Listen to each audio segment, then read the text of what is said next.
A lot of the times when you're struggling with anxious attachment from a person who you think it's about, so say it's a guy you've met and you really want him to notice you or reply to you or connect to you, it's not actually about the guy. And the more you try and heal that and reach out to him and think about it and then not think about it and then detach from him, the worse it gets. And the reason is because that person reminds you of someone in your past who has similar traits. For me, it was my father, the fact that he wasn't present, and I didn't really know why. To be honest, I still don't, but I've detached from it. So now I no longer suffer with anxious attachment with men I meet. I'm now married, and I even used to do it with my husband. If he didn't return my call at a certain time, if he didn't reply to me, and he hasn't changed, but I have, and our whole relationship dynamic has completely shifted. Why?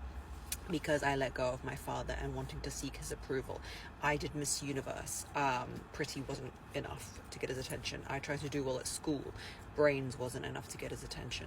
I did everything in between. And at the time, growing up, teens, 20s, I really struggled with anxious attachment. I would find men who resembled his lack of, hello car agrees. I would find men who resembled his lack of interest in me. That does not mean that they were exactly like him.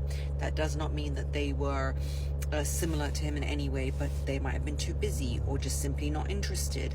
That level of disinterest was something that I wanted to break and change.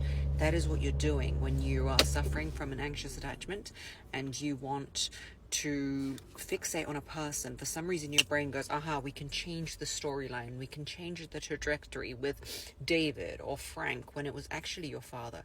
So if you are struggling with your anxious attachment and you're just obsessing about a person and the length of replies or what they do or don't do, what you need to do is completely go back. Try and analyze, where does this come from? My father, my mother, a carer, somebody in my life made me feel this way, where I'm trying to replay and redo it now. There is no redos. You need to go back to that person, and the mantra is, I release you. I release you. When you're fixating on Jake who's not returned your call, I release you about your father. I release you about your mother. You do not have to be there for me anymore. I'm there for myself now, okay? So you need to fix that relationship, not this new one. Otherwise, you're going to bump your head in the same thing again and again and again.